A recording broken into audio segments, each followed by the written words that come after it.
Esto es La Entrevista con Raúl Valladares. El punto equidistante de las jornadas electorales desde 1982 a las del 28 de noviembre del 2021 estriba en la transparencia, certeza, credibilidad y rapidez con que se transmita el resultado de las urnas, como demandan la mayor parte de organizaciones y sectores sociales del país, que esperan cuando 5.5 millones de electores se aboquen a los 11º sufragios generales del país. Los resultados electorales del 2013 y 2017, el ejercicio del gobierno en el ámbito socioeconómico, han provocado inquietud ciudadana, desconfianza en las dirigencias políticas tradicionales y un acucioso reclamo de renovación como consecuencia del golpe de Estado del 28 de junio del 2009. Los obstáculos para el Consejo Nacional Electoral están a la vista porque hay un sector que está interesado en que no haya elecciones y por ello se intenta controlar al órgano electoral, ha aseverado previo a las primarias de marzo y reclamó en agosto pasado la consejera Rixi Moncada. Creo que frente a la crisis sistémica gigantesca que vive el país, solo hay una alternativa y esa es la democracia.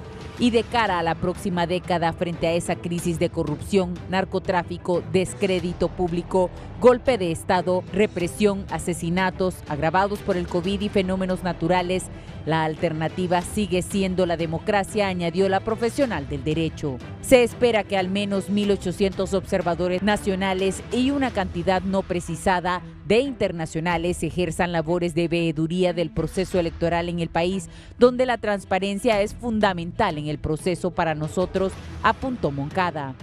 Con la experiencia del financiamiento regulado desde el Poder Ejecutivo, de enmiendas sigilosas en el Congreso Nacional, el país demanda de campañas políticas sin odio ni agresiones, porque la población está cansada de la violencia que viene rodeando el actual proceso electoral hondureño. Nuestro compromiso es velar por el próximo proceso electoral, defender al recién creado CNE y todo lo que implica este proceso, acotó la expresidenta Ana Paola Hall cuando entregó el puesto a su sucesor, Kelvin Aguirre, concejal del Partido Nacional. Por eso vamos a denunciar cuando sea necesario, vamos a informar lo que sea fundamental que la ciudadanía conozca para que la cadena de acontecimientos que el CNE ha enfrentado no se olviden ni se repitan. Postura a la que se suman un conglomerado de organizaciones de la sociedad civil hondureña, como las organizaciones de derechos humanos, de mujeres e indígenas, además de la Asociación para una Sociedad Más Justa, el Instituto Holandés para la Democracia Multipartidaria, Convergencia contra el Continuismo, el Gobierno de Estados Unidos, la Unión Europea, la OEA y las Naciones Unidas, entre otras. Este 28 de noviembre, Honduras se merece un proceso electoral creíble, transparente y pacífico, resaltó la coordinadora residente del Sistema de Naciones Unidas en Honduras, Alice Shackelford. El cronograma electoral sigue su marcha con dificultades y señalamientos que la comunidad sabrá discernir, así como con actos contundentes como la adjudicación del sistema de transmisión de resultados electorales, controles biométricos y digitales y del mecanismo de conteo y divulgación previsto para la jornada electoral. Sin embargo, la mariposa negra revolotea con la advertencia de que la jornada electoral se desenvuelva con los lineamientos de las elecciones primarias de marzo pasado, en el que los 3 institutos políticos actuaron dejando dudas y nubarrones de lo que podría ser la jornada de noviembre próximo.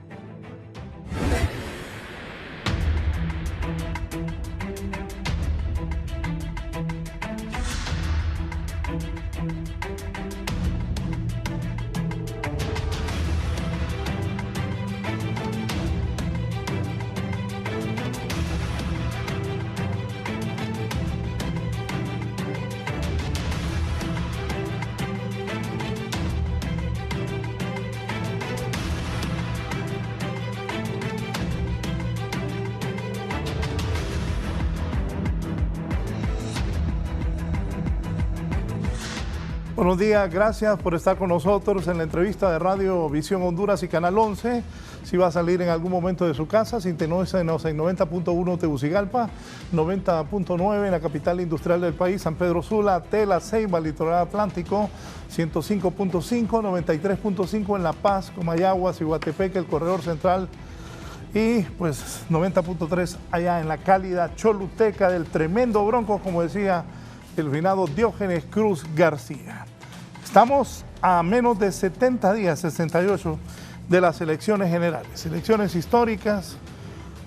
Ojalá que sea un proceso limpio, un proceso que nos deje satisfechos a los hondureños, a pesar que hoy, a 68 días, sigue el problema de la tarjeta de identidad, la diferencia entre las concejales que están protestando del Partido Liberal y de Libre, Ana Paola Hall y Rixi Moncada respectivamente, sobre el manejo del presupuesto que lo ha querido, que está pidiendo el Poder Ejecutivo que sea manejado a través de ellos, y también las diferencias políticas entre los partidos. Ya Salvador Narrala el fin de semana ha dicho que se van a emitir votos falsos y que eso prepararía un fraude.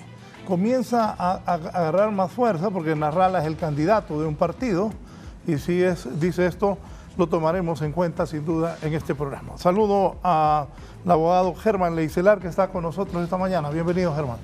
Buenos días. Un saludo a toda la teleaudiencia, gracias por el espacio y sí, totalmente coincidente con tus posiciones. Es una situación complicada la que está viviendo el país por los efectos de los huracanes del año pasado, los efectos de la pandemia, toda la desigualdad que se está viviendo, la cantidad de candidatos que tenemos y sobre todo, y con esto cierro mi introducción, la necesidad imperiosa que tiene el país de tener una elección que sea transparente y que tenga credibilidad, porque lo contrario solo nos va a llevar a una nueva crisis política que no va a abonar en nada al país. Bueno, inédito lo que dice el abogado Germán Leicelar. Hay, ¿cuántos son? ¿14 o 15? 15. 15 personas por las que usted puede votar para ser presidente en Honduras. El licenciado y sociólogo analista, don Julio Navarro. ¿Cómo estás, Julio? Gracias, Raúl. Encantado de estar con Germán. Veo que te combina la mascarilla con Germán y el saco. Sí. Pareciera que me asesorara la responsable de tu imagen aquí en el canal. ¿Verdad? Raúl, 70 días, mira, y cada día yo creo que hay menos incertidumbres. Las incertidumbres que han habido se han ido desbrozando. Y ya el partido de gobierno parece que está convencido que tiene que prepararse a enfrentarse a los otros partidos, ¿no? Que las complicidades primarias que siempre tuvo en todas estas elecciones pasadas pareciera que han terminado ante las posiciones totalmente independientes que han tomado los miembros del Consejo Nacional Electoral. Por primera vez el partido de gobierno, desde el 2005 para acá, no tiene aliados naturales en el Consejo Nacional de Elecciones o antes Tribunal Supremo Electoral. Siempre tuvieron ahí a la democracia cristiana de volante de contención, ¿va? Y a veces definitorio cuando había que hacerlo. Hoy están en un escenario realmente inédito para ellos. Entonces deben de estar muy preocupados. Yo veo los voceros del partido de gobierno que han agarrado al Libre de ofensa tras ofensa. O sea que sienten que el Libre les está tocando la nuca. Entonces, porque a los otros partidos los han ignorado totalmente. Entonces yo sí creo que vamos a un proceso electoral que va a ser transparente y que por sobre todo va a dar un gobierno estable. Gracias, don Julio. Saludo también al abogado Milton Jiménez Puerto. Él es expresidente de la Comisión Nacional de Banca y Seguro, es canciller de la República y uno de los destacados abogados del país. Abogado Jiménez Puerto. Muchas gracias, Raúl, por la invitación y es un gusto compartir con Germán y con Julio y poder dar algunos criterios acerca de este momento tan difícil que vive la sociedad hondureña y al igual que ellos, pues coincidiendo en el sentido de la necesidad urgente de tener un proceso electoral limpio, transparente y que represente su resultado, la voluntad de la mayoría del pueblo hondureño. Han habido, por supuesto, bastantes obstáculos que gradualmente se van superando.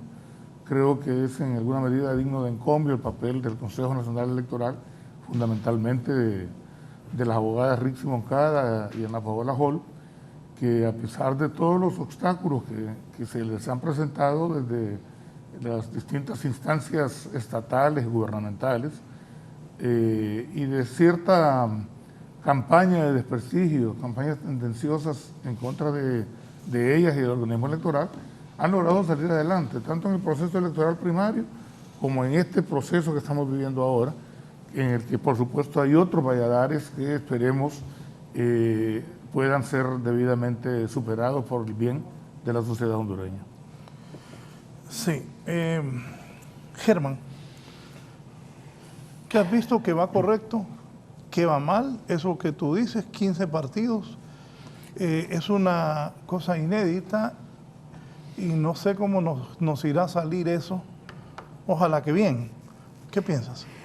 Sí, yo creo que es complicado porque creo que de alguna manera confundimos lo que es una democracia campante con darle así esta oportunidad a todo mundo de participar, la cual debe existir, pero obviamente debe tener un basamento para poder ser participación, porque si no pasa lo que decía Julio, ¿va?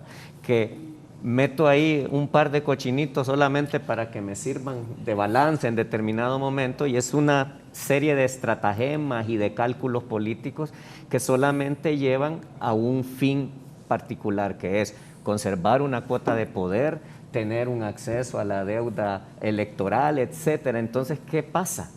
¿Dónde está todo el trabajo político que debe tener un partido para presentar opciones para que el país salga adelante? El análisis, bueno, hago un señalamiento. En este momento todavía, a 70 días de las elecciones, yo no he oído un planteamiento de campaña de posibilidades de gobernar bajo estos y estos parámetros. Se han dicho cosas, pero las cosas de siempre. Vamos a traer salud, vamos a traer educación, vamos a mejorar la economía. Falta el cómo. El cómo, nadie dice el cómo, todo el mundo dice lo que va a hacer, que es lo que todo el mundo sabe, se necesita, pero nadie dice bajo qué parámetros. Algunos candidatos tratando de ganar algunas simpatías diciendo que van a eliminar impuestos, cuando creo que eso es casi imposible, por ejemplo, ¿verdad? El problema no es eliminar impuestos ni traer nuevos impuestos, sino que los impuestos que ya existan se administren adecuadamente y de forma transparente, porque ningún gobierno puede subsistir si no tiene los impuestos debidamente manejados. Pero vamos al tema. Hay mucho desencanto en la población. ¿Cómo vamos a lograr que las personas voten? Ayer lo escuchaba, Julio, cuando le decía a la gente, si quiere ir a votar en negro, pero vaya. Si quiere hacer un grafiti insultante, vaya, pero haga su ejercicio electoral, vote, manifiéstese y llegue, sobre todo para ayudar a que no hayan fraudes, ¿verdad? Porque el hecho de que la gente se presente a votar es importante, pero el problema es que el abstencionismo crece cada día más debido a la cantidad de años que tenemos de gobiernos que siempre han decepcionado. Y lo único que cambia es que cada día hay más descaro, cada día hay más decepción, pero no hay nadie que venga y que pueda aglutinar a esa gente. Entonces yo creo que eso es preocupante, porque la democracia es una forma adecuada de gobierno, pero si los que son los protagonistas hacen su trabajo adecuadamente, y la verdad que desde hace muchos años la clase política del país no lo ha venido haciendo así. Don Julio Navarro, ¿cómo está la situación a 68 días de estas históricas elecciones? Yo creo que estas elecciones vamos a derrotar un viejo demonio que hemos venido arrastrando últimamente. Y es el problema de la abstención. Que siempre hemos dicho del 97 para acá, que la abstención crece, que la abstención crece y crece. Y los que no les gustan las elecciones, eso les parece muy bien, que eso expresa el descontento general. Yo soy de los que siempre he creído que al hondureño le encantan las elecciones. Mira, en los pueblos cuando hay elecciones es una fiesta y nadie se pelea entre sí, se colaboran entre ellos. Era más cuando el voto no era domiciliario. Cuando el voto no era domiciliario eran unas movilizaciones de personas en el casco urbano que le llamaban, trayendo gente por aquí y por allá. Hoy es menos la convivencia de todo ese tipo. pero sí al hondureño le gustan las elecciones. Raúl, hemos venido diciendo que el abstencionismo es alto. La selección y la política le gustan. Eso le encanta al hondureño, la selección y la política. Eso hemos venido diciendo que el índice de abstención cada día es más alto. Raúl, si uno ve el censo actual, por ahí tenías un cuadro. Poneme el cuadro que te envié, por favor, Eddie. Uno se da cuenta que hay unos datos que no corresponden. Mira, subirle un poco, campeón. Usted va a ver que hay 694,000 electores menos con relación al censo del 2017. Ajá, mira, y esos 694 aparecen sumados como abstencionistas. Y es personas que no están en Honduras. Son personas que del 97 para acá emigraron. Mire ese cuadro, Raúl. Del 97, que se dio la nueva tarjeta de identidad que andamos. Fíjate qué grosería, cómo nos van a quitar la foto, vos. Raúl, ¿cómo nos van a quitar esa foto, hombre? Y ahora nos traen a la realidad. Es otra cosa que hay que cobrársela a este gobierno, fíjate. Raúl, vivías encantado con esa foto, vos. Sí, hombre, claro. Totalmente, vaya, ahora no. Mira, en el 97, los electores aumentaron nada más 167,000 de un censo a otro. Pero mira, en el 2021, 694,000 menos electores con los que habían en el 2017. Y esos aparecen contabilizados como abstencionistas. ¿Y qué son? Ausentistas que están viviendo en el exterior. Porque hacia eso le vas a los nuevos electores, que son como 700,000 que hay ahora. Eso me dijeron a mí en el Consejo Nacional, en el registro. Eso quiere decir, mira, que ni los nuevos votantes lograron compensar los electores que habían hace 4 años. Eso preocupa más al Partido Nacional, porque han tenido un censo, el Partido Nacional, que en los 10 años que han estado, lo han aumentado en 2,300,000 electores nuevos, con crecimientos hasta casi de 800,000 electores. No, hoy vamos con un censo real.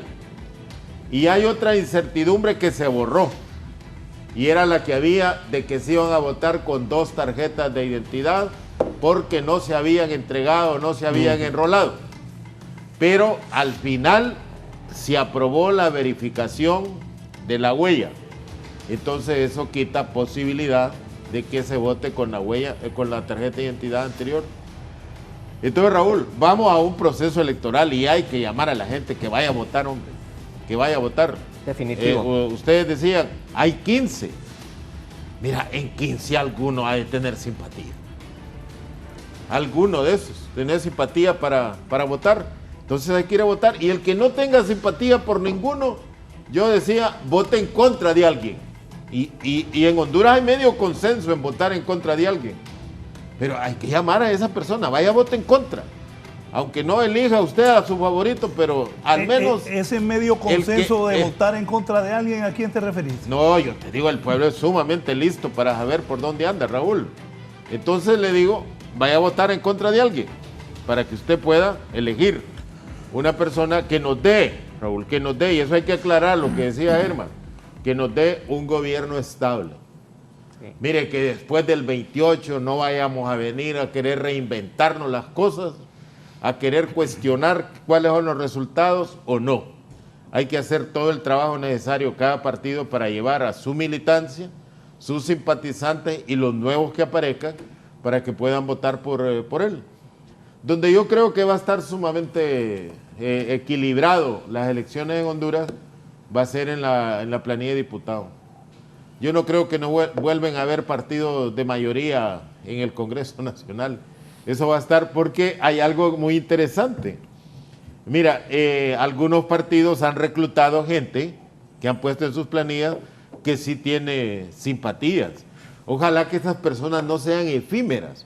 Yo recuerdo a don Salvador Narrala, todos los que reclutó en el 2013, casi todos desaparecieron. Solo los que han mantenido posiciones patrióticas se mantienen en el Congreso Nacional, como Redondo, y el diputado de Choluteca. De allí todos los otros hicieron negociaciones y se fueron.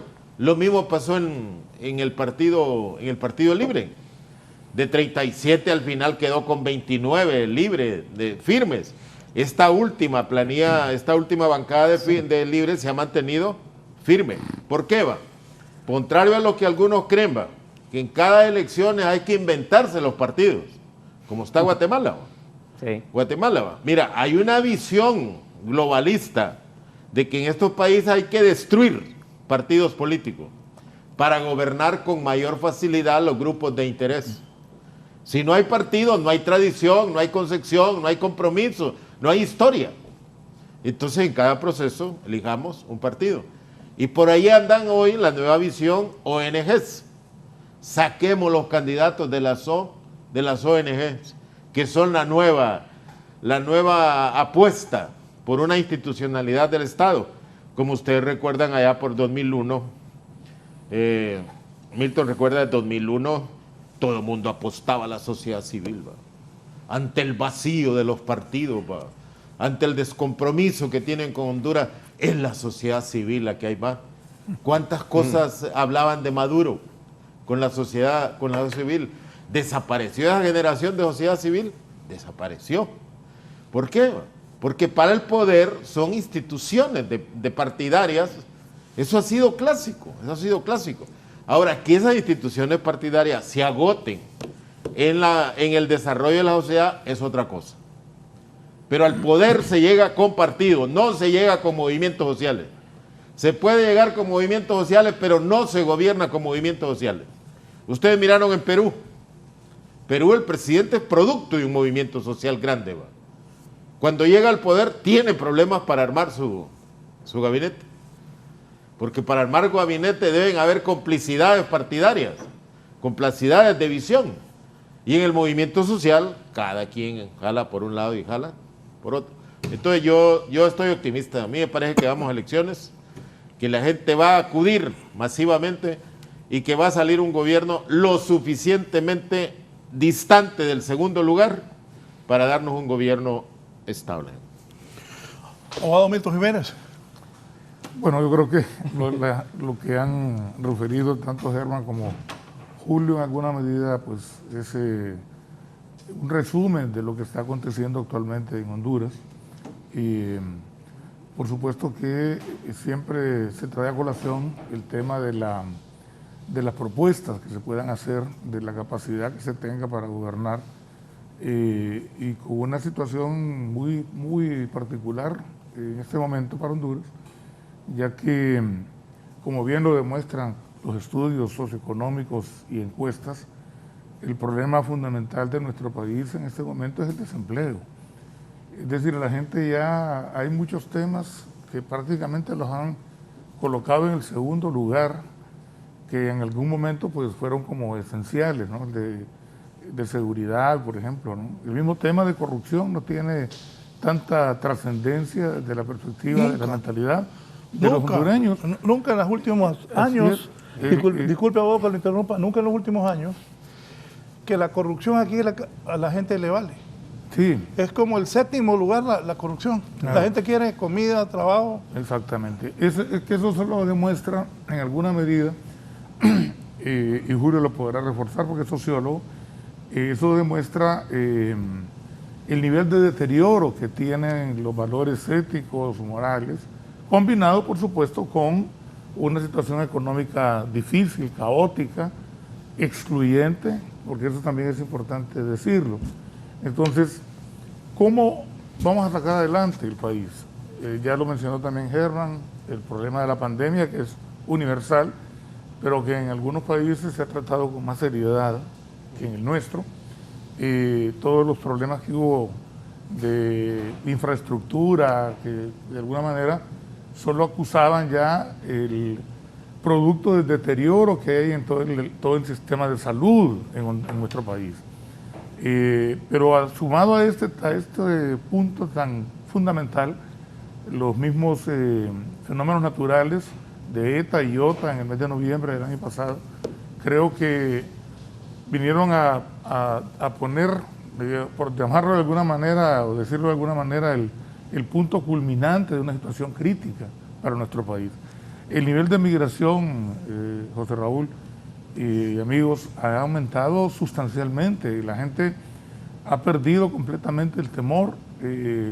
Se van a aventurar, de ahora van en caravanas, eso les da un poco más de garantía de poder llegar.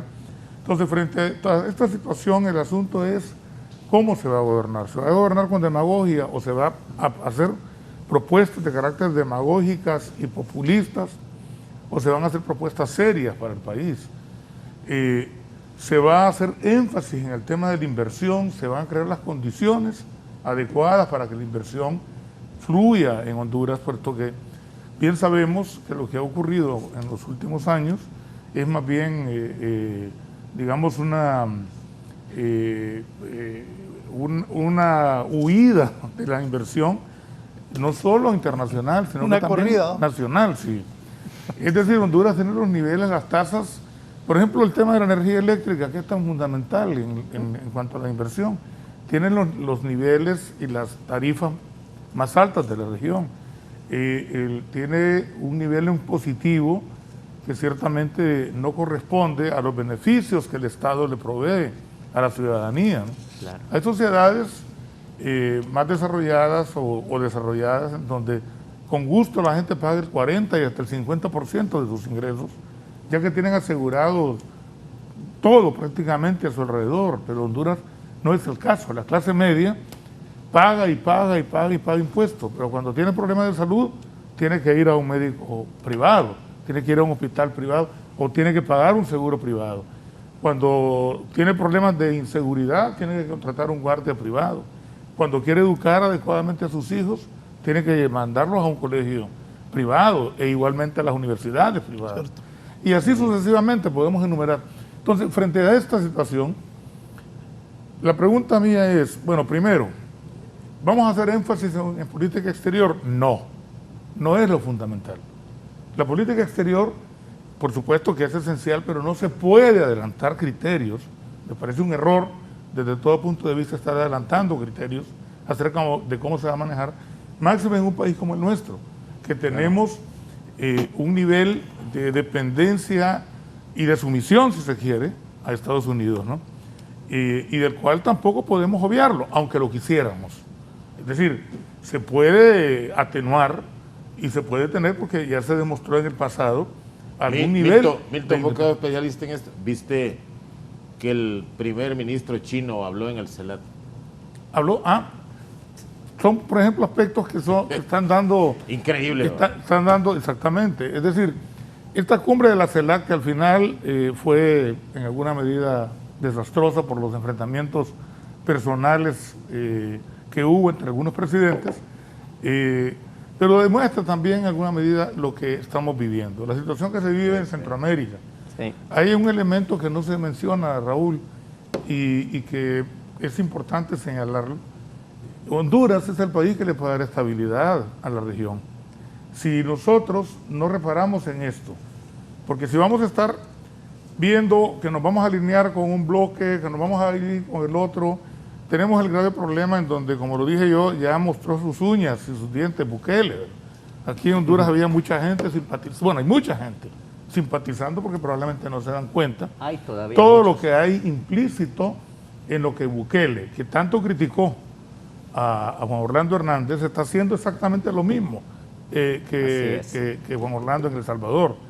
Tenemos una situación como la de Guatemala, con una inestabilidad, con los partidos, como bien lo señalaba también Julio, partidos que crecen como hongos, crecen en la mañana y el día siguiente ya no existen, ¿no?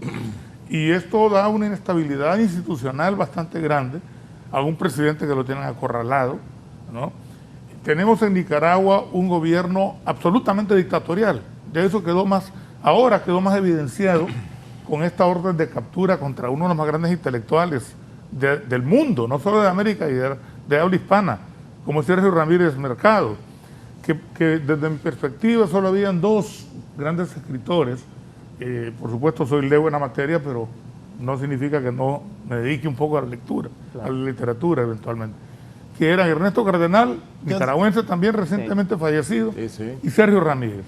Sergio Ramírez acaba de ganar también recientemente el premio Cervantes, que es como el premio, es el Nobel de las letras en habla hispana, ¿no?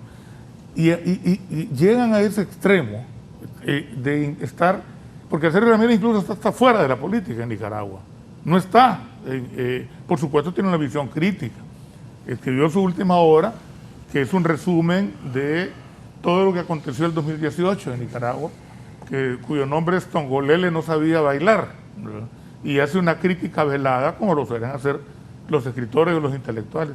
Pero eso no significa que él esté ¿por qué lo señalo? Lo señalo porque esto es lo más emblemático de lo que podemos ver en la región centroamericana.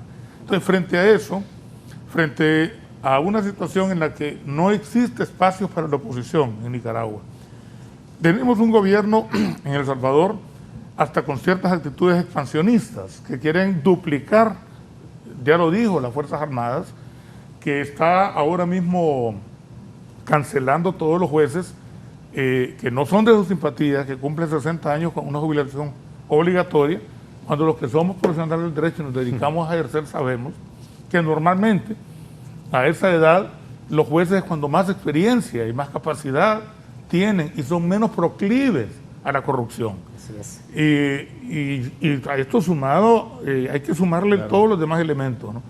Y lo que mencioné de Guatemala, entonces frente a eso, frente a esta situación, Honduras tiene que hacer una propuesta, los partidos tienen que hacer propuestas serias. Es decir, que si me voy con China, que si me voy con... Eso no tiene ninguna importancia, por favor, en este momento. Sí, es secundario. Es secundario, por favor. No creo yo que sea algo que valga la pena ni siquiera discutirlo y analizarlo. Lo que sí es importante es señalar cuáles son los mecanismos que se van a utilizar para atraer la inversión, cómo se va a dar garantía jurídica, cómo se va a dar garantía económica, cómo Honduras puede tener o mostrarse en el mercado internacional como un país que puede perfectamente bien sacar adelante algunas actividades económicas con su gente. Es decir, las ventajas competitivas que Honduras tiene en diversos aspectos, entre ellos su ubicación geográfica. Y eso es lo que en el pasado, en algunas ocasiones, ocurrió. Y lo tratamos de desconocerlo, Raúl. Yo lo digo con toda claridad, Raúl y yo fuimos parte de un gobierno liberal del presidente Zelaya. Gianni Rosenthal fue el ministro de la presidencia en ese gobierno. Rixi Moncada fue ministra del Trabajo y después en la ENE. Por primera vez, no hay que olvidar una cosa, por primera vez, bajo la gestión de Rixi, se traspasaron 100 millones de lempiras al gobierno central de la ENE. Se logró controlar la situación caótica. Un señor del Banco Mundial me dijo a mí que era la mejor gerente que había habido en bueno, sin duda alguna. Se me vino a la mente una vez que iba caminando con Rixi ahí en la presidencial y me le decía que asumiera... Pronto volveré a caminar. La abogada Moncada. La abogada Moncada le decía que no. Entonces yo me fui caminando con ella, Rixi, acéptele. Es más, ella, quien es una persona honesta, no le aguantaba paja a los térmicos. Hay que ser justo también, y lo que Milton dice es correcto. Y solo para concluir, miren, toda la gestión económica, por mucho que quieran minimizarlo a estas alturas, hubo crecimiento económico, Julio, sin duda. Ok, que porque se crearon desde antes las condiciones, que no es solamente crear condiciones, es salir adelante con los problemas sociales que se habían heredado de la administración anterior. Se logró mantener la cuenta del milenio, recuerdo, y lo reitero, lo dije la vez pasada en otro programa, que el presidente Zelaya Rosales nos envió a Gianni Rosenthal y a mí, a Washington, a que no volviéramos a Honduras si no traíamos los elementos claves para mantener la cuenta del milenio en Honduras, cuando ya todos los jinetes del apocalipsis decían que a Honduras le cancelaban la cuenta del milenio. ¿Y qué ha ocurrido? Durante estas últimas 3 administraciones no ha habido cuenta del milenio. ¿Hubo generación de empleo? Por supuesto que hubo generación de empleo. Se crearon más de... No es que el Estado cree empleo, Es la inversión privada, es la iniciativa privada. Hubo crecimiento en las finanzas del Estado, hubo crecimiento en las finanzas privadas de los bancos, por supuesto que lo hubo. Sin ajustes. Hubo, y sin ajustes, sin impuestos de ninguna naturaleza. ¿Hubo o no un aumento en la matrícula? Claro. Primero con un plato de merienda y luego con la matrícula gratis. La matrícula gratis, que dio la oportunidad que para mucha gente de clase media no tiene ninguna importancia, pero para la gente pobre, la gente que no tiene, sí fue fundamental. La mayoría de hondureños. La gran mayoría de los hondureños, todo esto sí se pueden hacer. Se mantuvo una política exterior, por lo menos durante un tiempo, bastante equilibrada, de buenas relaciones con Sudamérica, de buenas relaciones con Europa, con Estados Unidos, que siempre son, a veces se pueden generar conflictos, pero se tiene que buscar el mecanismo adecuado para poder solucionarlo. Entonces, hago este repaso, porque, bueno, buena parte de toda esa estructura del Partido Liberal. En el golpe de Estado del 2009, una parte fuerte del Partido Liberal, creo que la mayoría del liberalismo, estuvo en contra del golpe de Estado. Y anduvo esas calles, la famosa resistencia, que muchas veces tenemos esa tendencia a apropiarnos y decir, no, la resistencia somos nosotros, la resistencia es la izquierda. No, aquí hubo infinidad de gente que se resistió. Transversal. Así es. Entonces, gran parte de ese liberalismo, Julio, y yo supongo que podrán estar de acuerdo conmigo, fue en la elección del 2017 a votar por la alianza, o más bien a votar contra un candidato, a votar contra el candidato oficialista del Partido Nacional, no porque fueran de Libre, porque fueran de Salvador, y ahí hay un grave error, sino porque la gente pensante dijo, esta es la oportunidad de poder sacudirnos estos gobiernos que tanto daño nos están haciendo. Entonces, estos creo que son algunas de las variables que uno tiene que analizar al momento de perfilar quiénes son las personas que pueden sacar adelante realmente este país y superar esta situación económica, política, social, difícil por la que estamos atravesando.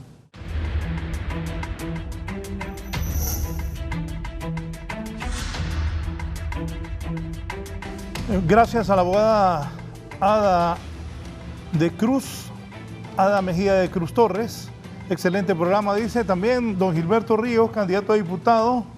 Gilberto, pongan en esa foto ahí el número de casilla que va, hombre. Va a salir Gilberto diputado. Buen día, Raúl. Lo único que es que la resistencia la dirigió la izquierda, por eso tuvo tanto éxito.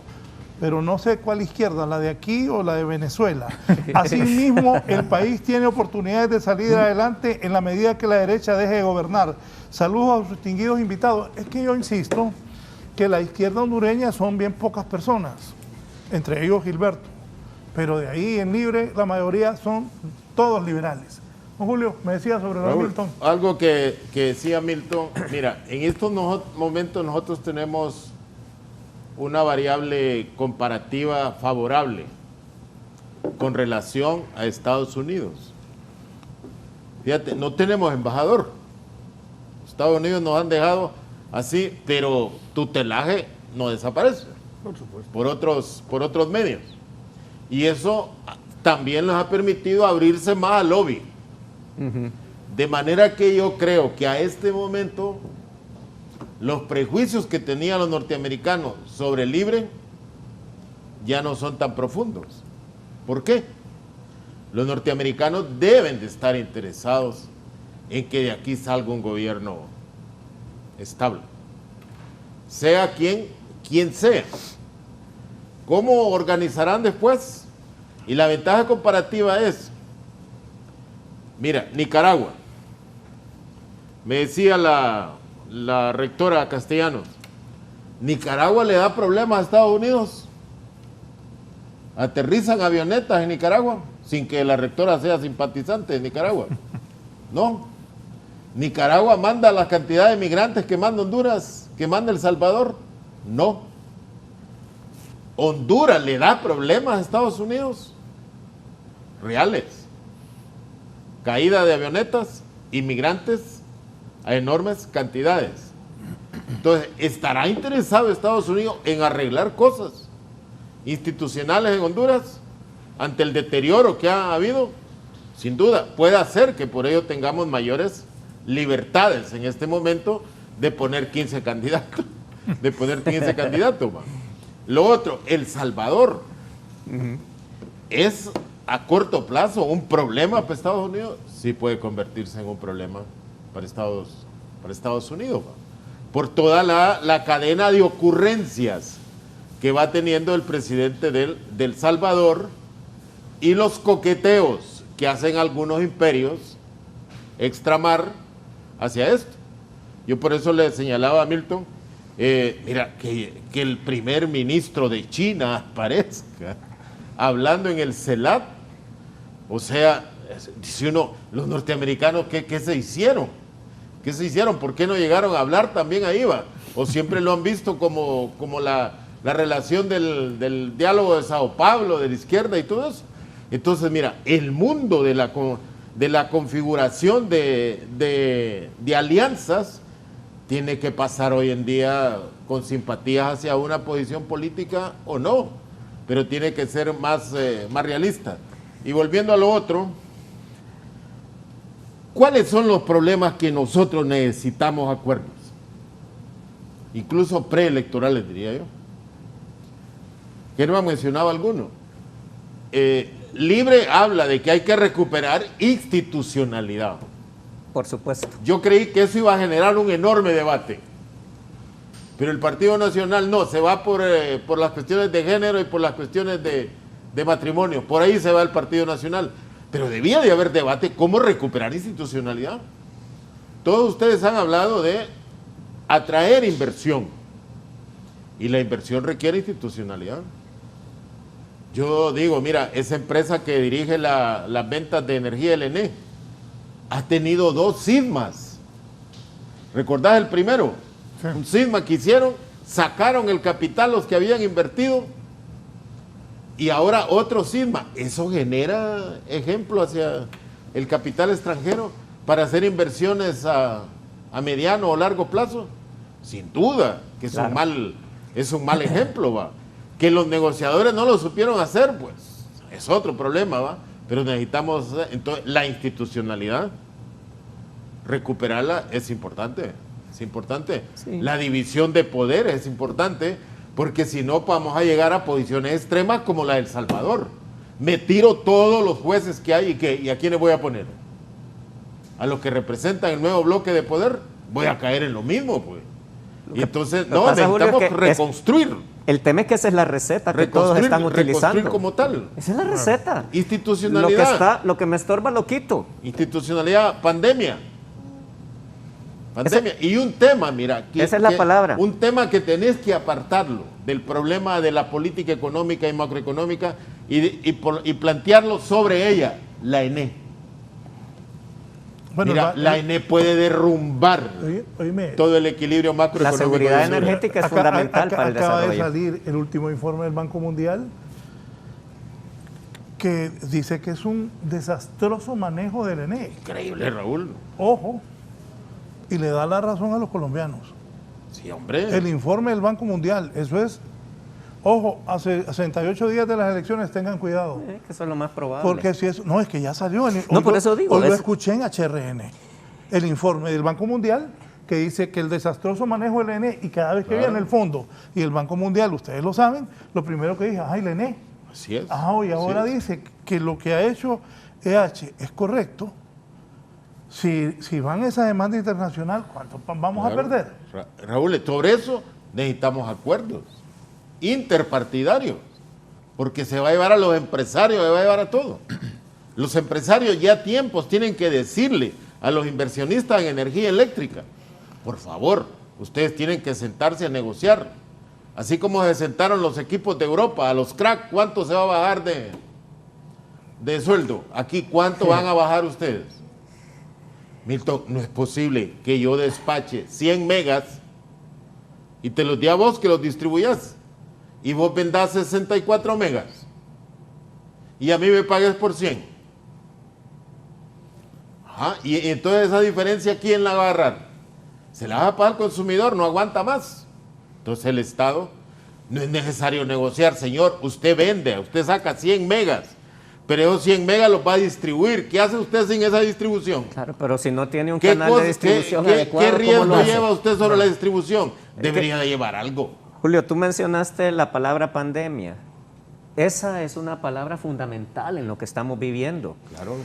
La pandemia vino a desnudar al mundo entero en cuanto a los esquemas de desigualdad que existen, no solo en Honduras, sino que en el mundo entero.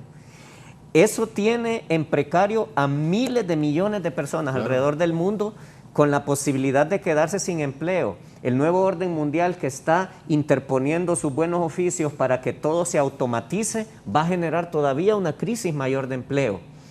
Eso está generando una claridad de la desigualdad en cuanto a la salud pública en todas partes del mundo, que te lleva a ¿qué? A gente que no tiene una fuente de ingreso, tiene una posibilidad de enfermarse y no tiene cómo sostenerse porque no existe la seguridad social en ninguna parte del mundo. Eso está llevando a una necesidad en la cual tanto empleadores como empleados, como gobiernos, como empresas y corporaciones tienen que unirse a manejar unas políticas muy novedosas que nadie tiene la menor idea de cómo se van a manejar. ¿Por qué? Porque lo único que saben es explotar, generar ese ganancia hasta el último momento, que es lo que pasa con la ENE. Tú me puedes dar a mí 100 megas, como me puedes dar 100 naranjas. Si no tengo los canales de distribución, exacto, de aquí a que logre vender las naranjas se me pudrieron 50. Así es. Y yo no corro ningún riesgo. Exactamente. Entonces, las políticas generales están fallando. Y rescatando lo último que ustedes dos decían, que estoy totalmente de acuerdo contigo, pero yo solo quisiera rescatar algo. La hondureñidad entera, tanto al momento de votar como al momento de exigir como ciudadanía los resultados de cualquier gobierno, tiene que entender que independientemente de los logros o fracasos que cada gobierno tenga, no son logros y fracasos del gobierno, son logros y fracasos del país, de toda la hondureñidad, pero le han logrado los políticos, me da la impresión a mí, venderle a la idea a la gente de que cada gobierno es responsable de lo suyo y ahí está. Exacto. No, si somos todos los que estamos pagando las consecuencias de los aciertos y desaciertos de cada gobierno. Por ejemplo, una cosa tan simple, vamos a una elección, que me explique a alguien cómo es posible que desde hace 15 años tenemos que haber tenido reformas electorales de verdad y todavía no las tenemos.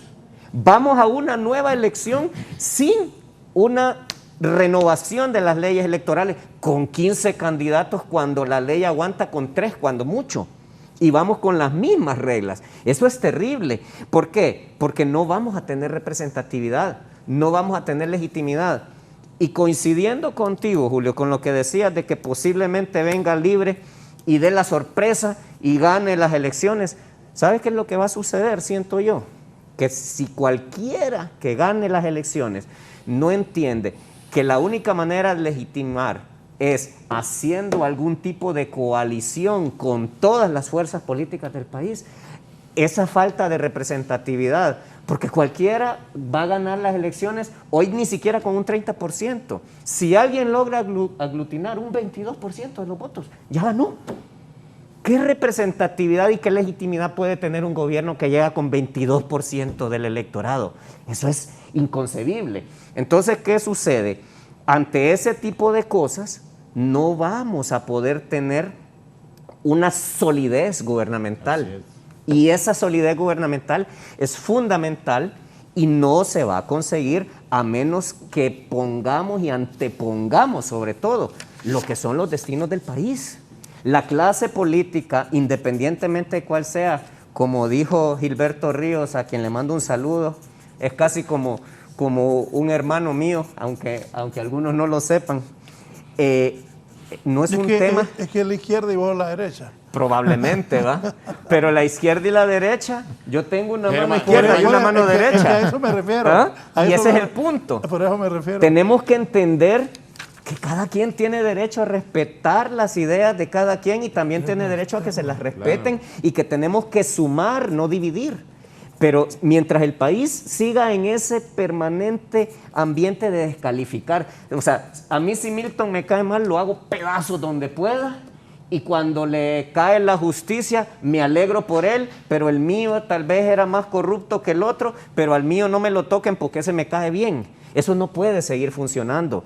Cuando vemos lo que mencionábamos del Ministerio Público que hace mal su trabajo, los juzgados que de alguna manera tienen una serie de resoluciones que son sesgadas, donde no se aplica la legalidad. La literalidad de la ley aquí no existe, ¿verdad? Podemos tener las mejores leyes del mundo, podemos tener la mejor constitución, podemos tener todo en la mesa para salir adelante, pero ¿qué sucede cuando la gente que llega con un objetivo de lograr un determinado control de cierta cosa y que para lograrlo está dispuesto a hacer cualquier cosa, obviar la ley, obviar los procesos? Eso es lo que nos está destruyendo como país, a mi criterio. Y, por ejemplo, con el problema que decíamos de lo que va a ser el proceso electoral, yo invito a cualquiera de los candidatos y que están viendo este programa que se metan esto en la cabeza.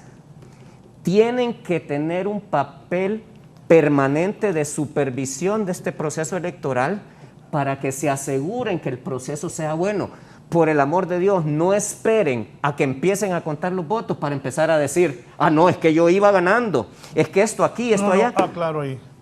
Ya Salvador Narrala dijo que están imprimiendo votos. Bueno, a eso voy. Estas elecciones solo tienen dos amenazas y que hay que monitorearlas. Uno, el ENE. Puede suspender la energía eléctrica en algún lado de día. Y dos, es Conatel. Mira, ya están los contratos para la transmisión y todo eso, pero está la amenaza de Conatel. ¿Quién tiene Conatel? Como para que se vaya...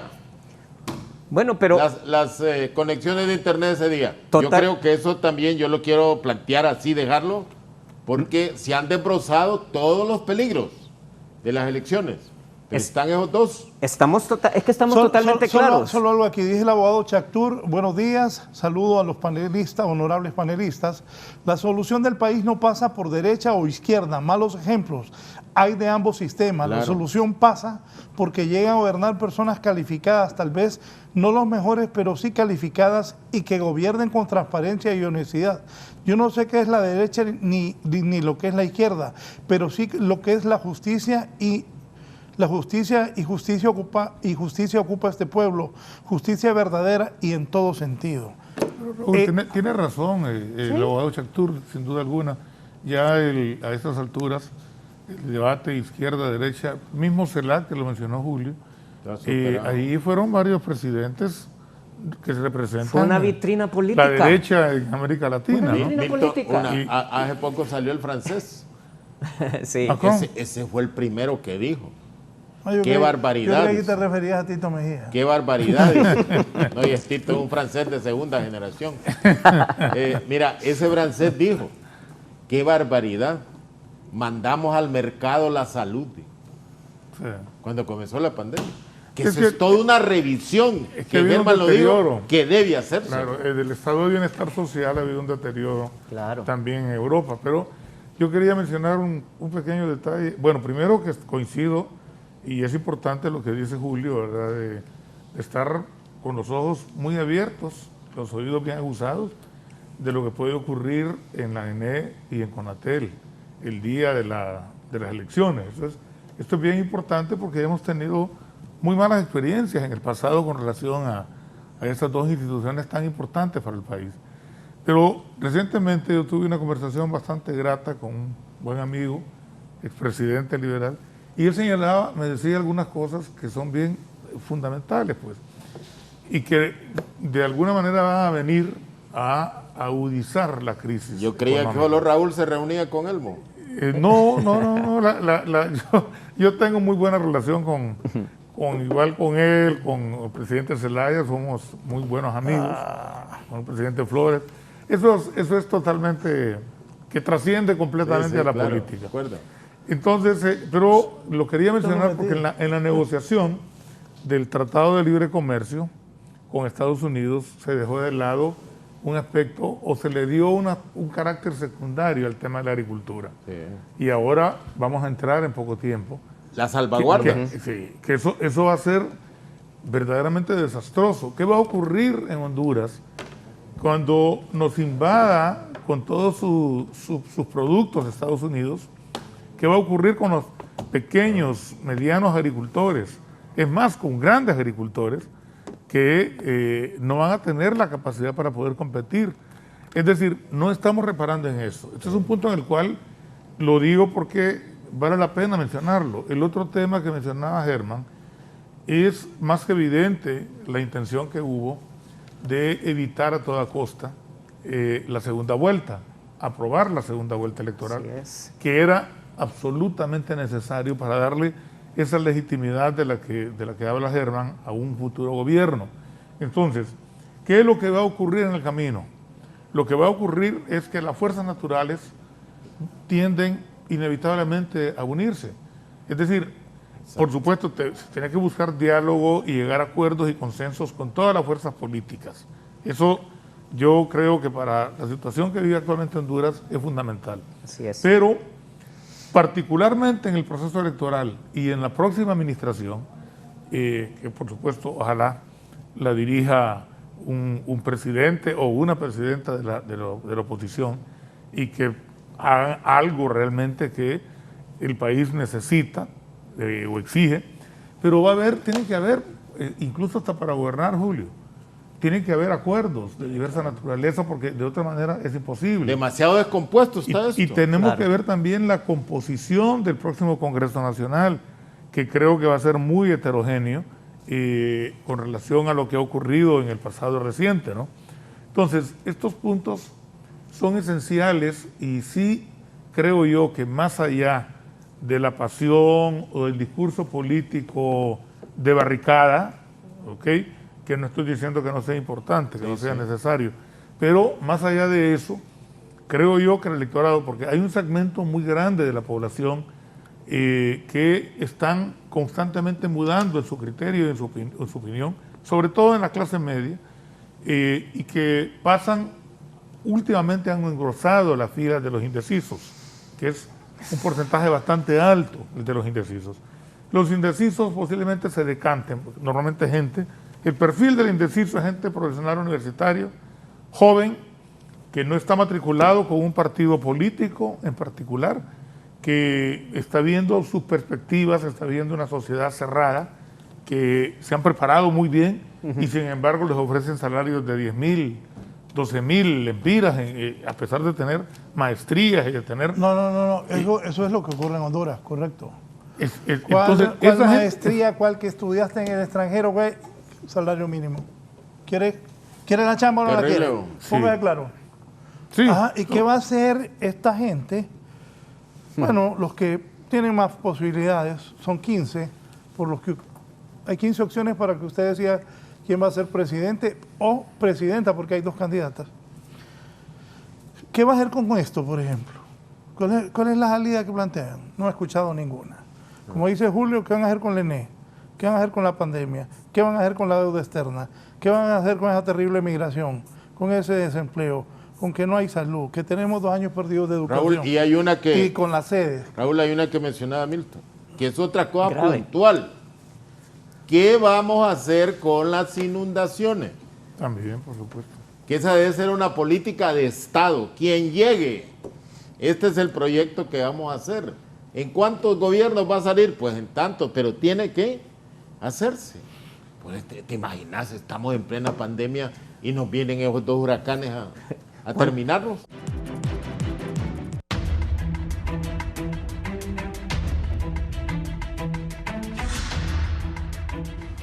Bien, continuamos. Decía Germán. Pues yo creo que la última parte que es sumamente importante es lo que tú decías, esta conferencia que hubo en México, para mí que se convirtió en una mera vitrina política de la lucha ideológica de la que hablábamos tras cámaras. No, Germán, pero es un esfuerzo, Germán. No, nadie dice lo contrario. Los latinoamericanos necesitamos dialogar sobre problemas. Sí, Julio, lo que pasa es que nosotros... Algunos presidentes estaban arrechos por Maduro. Nosotros nos quedamos a la cola de todo. ¿Por qué? Porque, no sé, y yo creo que ustedes van a coincidir conmigo. Es fundamental que entendamos que el tema del gobierno, independientemente de que me alíe con China o con Francia o con Estados Unidos, empieza porque ordenes la casa. Si no tengo ordenada la casa, si no rescatamos la institucionalidad, si no tenemos transparencia, si no tenemos unidad de criterios como familia hondureña de hacia dónde va a caminar el país, lo único que va a pasar es que vamos a cambiar de amo. Y posiblemente el amo nuevo que venga me va a pisotear más que el que tengo actualmente. ¿Por qué? Porque no logro consolidar una situación interna, que es lo primero que tengo que hacer. Ordenar mi casa para tener una presentación de respeto y que no arrasen con nosotros como siempre sucede. ¿Por qué? Porque nosotros no nos damos a respetar. Creo que eso es fundamental, no sé si coinciden con eso. Sí, por supuesto, claro.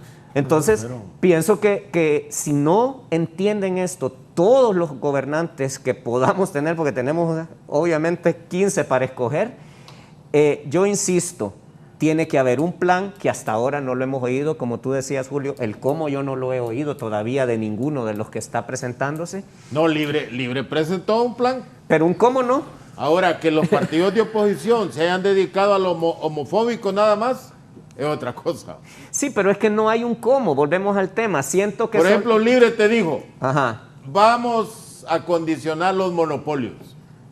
¿Hay sectores empresariales en Honduras que los monopolios los tienen hundidos? Sí, hay, sobre eso también hay que hablar, ¿va? Por supuesto. Nadie discute. Hay que hablar sobre renegociar los precios de la energía eléctrica.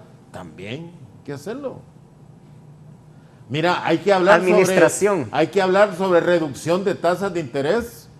Sí. Mira, aquí yo recuerdo cuando el gobierno de Mel, las tasas de interés llegaron al 7%. Al 8%, hombre, fue apoderando de Micheletti las tasas al 22% y hoy las tasas. Entonces, ese es un elemento fundamental para reactivar la economía, sin duda. Entonces, mira, tenemos que convencer a los bancos que el préstamo especulativo vía tarjeta de crédito, eso no derrama la economía. Pero yo creo que todo eso, Germán, hay que hacerlo dialogado. Y claro, esto porque en Honduras hay demasiada... Fíjate que sí es interesante y me parece importante lo que mencionas con relación al tema de los intereses, de la tasa de intereses. Fue precisamente bajo la tutela del Ministerio de la Presidencia por parte de Gianni Rosenthal que el presidente Zelaya, Gianni estaba coordinando todo el gabinete económico y tomó algunas decisiones que fueron fundamentales. Esas decisiones generaron competencia en el mercado financiero, que fue, en un principio creó incertidumbre en la banca privada. El único segmento de la banca privada que apoyó esto, y lo recuerdo porque incluso me acuerdo muy bien la frase que usó don Jaime Rosenthal cuando le dijo a Mel, Mel, mira, lo que vos querés hacer es una locura, pero te apoyo, les, porque es necesario que haya más competencia en el mercado financiero en el país.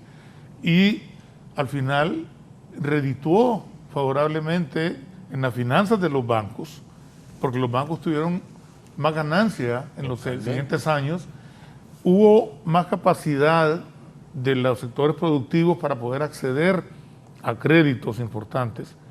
Estas son las medidas concretas y específicas, no cuestiones etéreas. Con lo etéreo no hacemos absolutamente nada. Por ejemplo, incluso dentro de la campaña interna del mismo Partido Liberal, recuerdo que hubo una propuesta que lamentablemente no encontró receptividad y que el mismo Gianni lo hizo en función del país. Dijo, están saliendo una gran cantidad de inversiones de maquilas de China. Honduras debería de ir viendo cómo atrae esa maquila que está saliendo de China. ¿Por qué? Porque la guerra ahora ya no es la guerra típica como la Guerra Fría, es una guerra esencialmente comercial y económica. Entonces, el hecho de que el primer ministro chino haya hablado, mejor dicho, en la conferencia de la CELAC, solamente indica la presencia cada vez más grande que tiene China en América Latina. Yo voy a mencionar incluso aquí, porque y con el conocimiento del presidente Zelaya, porque esas cosas tienen que ser, es el presidente el que dirige la política exterior. Yo me reuní en 2 ocasiones con el canciller de China, una vez en México, a instancias de México y España, que fuimos todos los cancilleres de Centroamérica. Después de esa reunión fue que Costa Rica se fue con China continental. Y otra vez en Nueva York, que el canciller pidió una reunión bilateral en Nueva York. Cuando yo regresé y hablé con el presidente, me preguntó, presidente Zelaya, ¿cómo te fue? Mal. Me fue mal, le digo. ¿Por qué? Me dijo a mí el presidente Zelaya. Porque ese señor es ofensivo. ¿Quién? Llegó a agredirnos prácticamente. ¿Quién? El canciller de China continental. ¿Qué Nos trató con un absoluto irrespeto. Esa es la realidad. Y no hablo Claro, a mí en sino particular, al país. sino al país. Ajá, claro. Entonces, se supone que ellos querían persuadir para que toda la región tomara alguna decisión con relación a este tema de las relaciones con Taiwán o con China continental.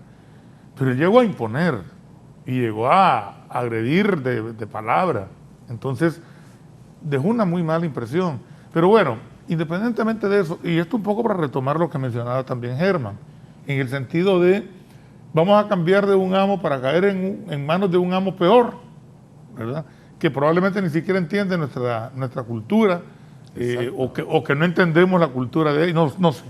Pero lo que sí es real y concreto es que se tienen que visualizar cuáles son los mecanismos de inversión, de atracción, desinversión.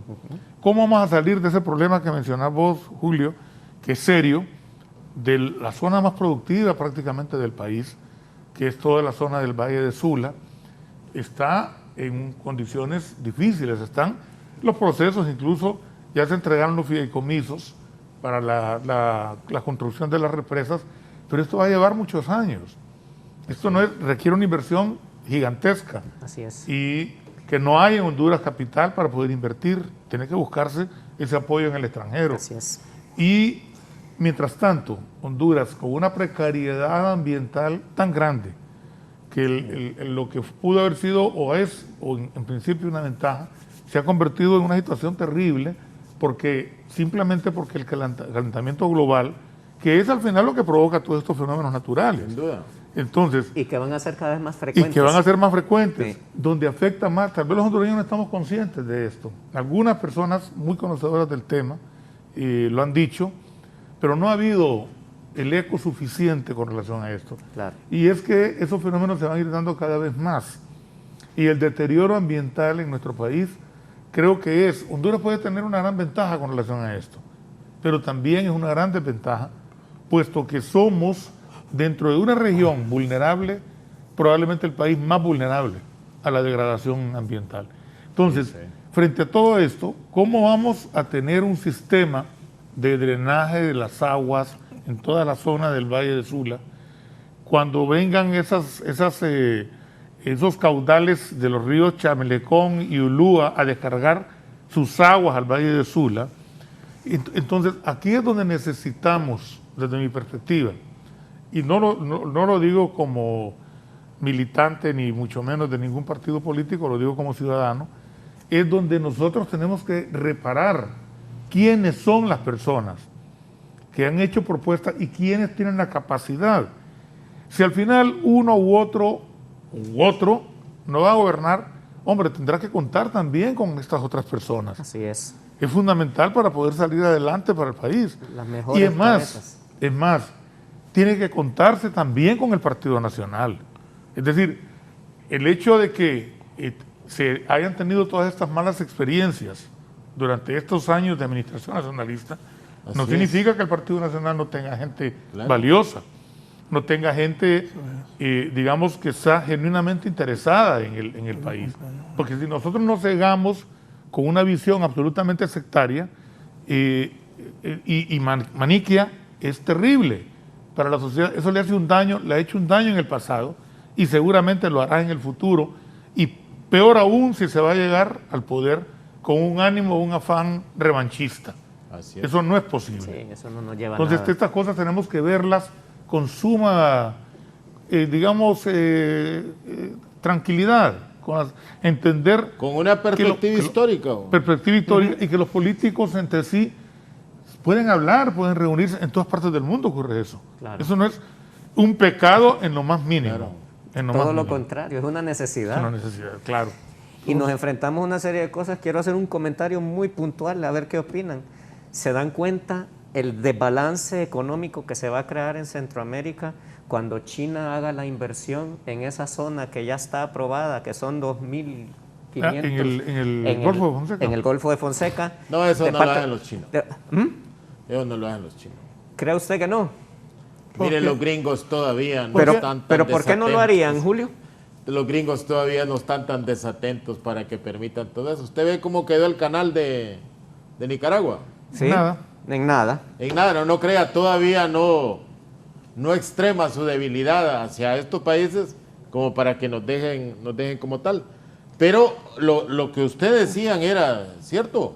La capacidad de negociación que nosotros tengamos hacia afuera necesita unidad de visión interna y no partidaria, sino transversal, Así de es. todos los sectores políticos, económicos y gremiales. Yo le digo, yo siempre he lamentado que se haya destruido toda la gremialidad en Honduras Claro. y que el COED que sobrevivió, porque el COED sobrevivió a eso, el COED haya perdido capacidad de monitoreo del gobierno como tal. Claro. Milton, Germán, vos agarrás el COED de Camilo Rivera Girón, de Fernando Lardizábal, de todos esos eran verdaderos auditores del gobierno como tal. Hoy el actual, mira, pareciera que los térmicos se apoderaron del COED y los térmicos se dedicaron a hacer negocios con el gobierno y el COED, pero a largo plazo, Ajá, sino a mediano plazo. Y el nuevo presidente... Al sector del COED lo va a golpear. Y pero Raúl, mucha gente del Te COED. interrumpo, y el nuevo presidente o presidenta, ¿qué va a hacer con los térmicos? Pero ahí está planteado. Esa es una Eso que yo te excelente digo. pregunta. Bueno, yo estoy ríe. Raúl, tenés que tomar determinaciones. Mira, Julio, como esa que yo te he digo, escuchado usted me todo- vende 100 yo he megas. escuchado a todos los presidentes decir, No, ¿que van a hacer algo? Raúl, el problema es que hoy Bueno, Raúl, claro. el Es que problema es es que hoy complejo. llegamos No, al yo- tope. claro, Es súper Hoy complejo. llegamos al tope, Raúl. Pero Vos una mismo realidad. acabas de decir que la última gerente del ENE que pasó 100 millones al gobierno fue Rixi. Hoy ya no, el gobierno tiene que pasarle 6.000 millones en bonos soberanos para financiar el déficit. O sea, estamos hundidos. Entonces tiene que haber una reflexión, hombre. Porque mira, al final, ¿a quién va a golpear más? ¿Sabe qué? Todo eso es al sector empresarial. Le quita su capacidad competitiva en la medida que esté consumiendo energía clara. Entonces, todo eso ocupa renegociación de todas las fuerzas para que no vayan a satanizar un gobierno, porque nada haríamos. Necesitamos políticas permanentes. Yo creo, Milton y Germán, que hay muchas de las cosas en Honduras que no son tan estructurales, son más que todo remediables. Yo Y coincido. que se han dado por la descomposición institucional de este gobierno. Pero hay cosas que se pueden enderezar, se pueden enderezar remedialmente y que solo es un problema de recuperar la actitud que debíamos de tener hacia el país. Estamos de acuerdo. Yo creo que a pesar de lo grave de los problemas nuestros son relativamente fáciles de resolver. Lo que pasa es que hay una palabra que no hemos mencionado todavía, que es una negra palabra que se llama corrupción. Y yo no sé si ustedes coinciden con esa idea que yo siempre externo, pero la corrupción no es exclusiva del gobierno. No. La corrupción es institucional y nacional y ciudadana y está impregnando todos los distintos sectores de la sociedad, y esa es una lucha muy difícil, pero que se tiene que enfrentar ya, porque esa corrupción cada día avanza más y se apodera más y más de los presupuestos, de las acciones, de cualquier cosa que pueda beneficiar al país, y ahí se pierden pero cantidades exorbitantes de dinero que si estuviese siendo invertido en otro tipo de cosas, el país tendría otra cara. Eso es fundamental también. Y que se entienda bien que no es una cosa de decir voy a luchar contra la corrupción, porque no es una cosa sencilla. Un presidente no es omnipresente y la corrupción está permeada en todos los sectores de la sociedad, y eso es bien importante que se ataque. No sé cómo...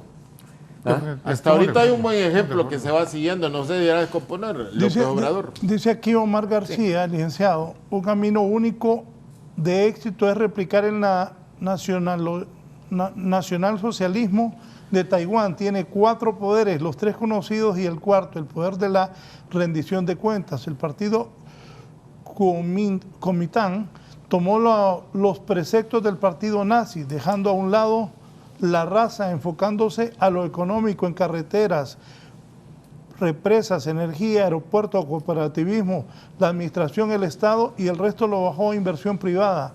En lo social atendieron educación, salud, agricultura y decidieron aumentar la clase media, y el resultado el Taiwán de hoy. Debemos buscar opciones de capitalismo democrático que convive con el Estado, y el Estado social conviviendo con el capitalismo desarrollista. Sí, por supuesto, claro. Es decir, es que vamos a ver, hay un aspecto que es importante, fundamental.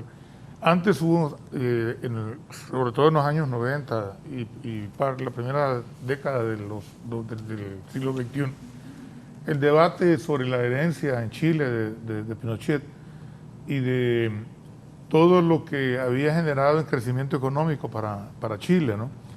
Y dentro de la dictadura, pero cómo retomar aquellos elementos ya dentro de una sociedad democrática, como era la isla Chile de ahora, ¿no? Sí. Pero al final, todos los estallidos sociales, todo lo que ocurrió en Chile, que se originó con una cuestión aparentemente sencilla, el aumento del transporte del metro, y sin embargo al final se constituyó una especie de revolución en Chile. ¿Hasta dónde llegaron? En la que llegaron a una Asamblea Nacional. Es más, recientemente un muy buen amigo intelectual me enviaba un artículo sobre el que se perfila como el próximo presidente de Chile, Gabriel Bosch, creo que es el apellido. Es un hombre que tiene 35 años. Él es producto de todas estas manifestaciones. Pero ¿qué ocurrió en definitiva?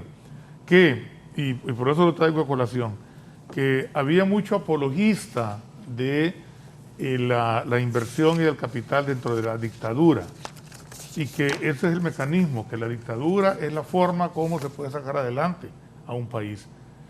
Pero está visto, por lo menos en la experiencia latinoamericana, que la dictadura, con el bienestar económico, en definitiva, solo genera desigualdad. Exacto. En definitiva, no puede ser, bajo ningún punto de vista, una opción. Y el mejor ejemplo, repito, es Chile. ¿Okay? Ahora mismo está sumido en una crisis porque hay un conflicto serio de poderes entre la constituyente que está elaborando la nueva constitución y el Congreso y el Ejecutivo, que el tema ahí es hasta de legitimidad. Entonces, un poco bajo lo que menciona Raúl y lo que le escribió este amigo García, tiene toda la razón. Tiene toda la razón. Yo creo que nosotros tenemos necesariamente que apostar por la democracia. Irnos cerrando, ir destruyendo esa institucionalidad de la que mencionaba vos, que la mencionó en su momento Xiomara. Eso definitivamente nos lleva a una situación caótica en la que, como sucede actualmente, hay a veces hasta 5 instituciones del Estado que no se sabe con certeza a cuál de ellas le corresponde resolver un problema. Antes uno sabía a quién dirigirse. Antes incluso uno sabía quién era el funcionario que dirigía esa institución. Hoy ni siquiera eso. Nada sabe. Entonces, ¿qué ocurre? Hay un oscurantismo que el extremo, en mi opinión, fue el tema de meter dentro de la ley de secretos de Estado la adquisición de las vacunas. Escuché la vez pasada a uno de los diputados, el vicepresidente, creo que fue el doctor Pino, ¿cómo se llama? El doctor Pino. El oncólogo. Noé Villafranca. Noé Villafranca, sí. Es que es sobrino, creo, de Hugo Noé. Noé Villafranca, que dijo que iban a tratar de revertir en el Congreso esa decisión. Yo digo, ojalá por el bien del país, ojalá porque haya un mínimo, aunque sea una cuestión elemental de transparencia, para que un tema tan fundamental como ese se haga a la luz del día. Porque no podemos continuar en esta situación. Nos está llevando ya a grados extremos. Y si se polariza aún más la sociedad hondureña, lamentablemente no solo se pone en riesgo el proceso electoral, Julio, sino que la convivencia, todavía mantenemos una convivencia pacífica, precaria, pero la mantenemos. Entonces, si se le siguen cerrando las puertas a la sociedad hondureña a los temas tan esenciales como el de la transparencia y de actuar a la luz del día, va a ser también muy difícil que los próximos gobiernos o que el próximo gobierno pueda revertir esa situación. Se va a volver bastante complejo. Créanlo, que este va a ser un problema bastante grande si no se toman medidas ahora mismo. Bajo esta misma administración, que hay una alta dosis de responsabilidad. Por ejemplo... Solo deme un minuto. También la Iglesia Católica está opinando, diciéndole a la gente por quién o por quién no. No, pero la Iglesia o la jerarquía. Bueno, hay que distinguir en Honduras también. Bueno, pero aquí la máxima... El cardenal yo no creo que tenga autoridad para hablar de democracia en Honduras. Pero es el cardenal. Bueno, vamos a escucharlo después. Don Julio opina ahí sobre lo que dice el cardenal. El aborto es un homicidio, lo ha dicho claramente. Y aquellos que quieren y que piensan que van a obtener votos prometiendo, es como los que dijeran, la pena de muerte está abolida, pero queremos que vuelva. Y peor todavía, que venga la pena de muerte para el inocente, para el que no se puede defender. Se necesita vivir en el siglo XXI para tener una mentalidad tan obtusa. Pensar que van a obtener votos promoviendo el asesinato, el homicidio. Por eso es tan importante, lo decíamos el 15 de septiembre, tanto que nos llena de alegría pensar en el sabio Valle y lo que él hizo para nuestra independencia y para nuestro futuro.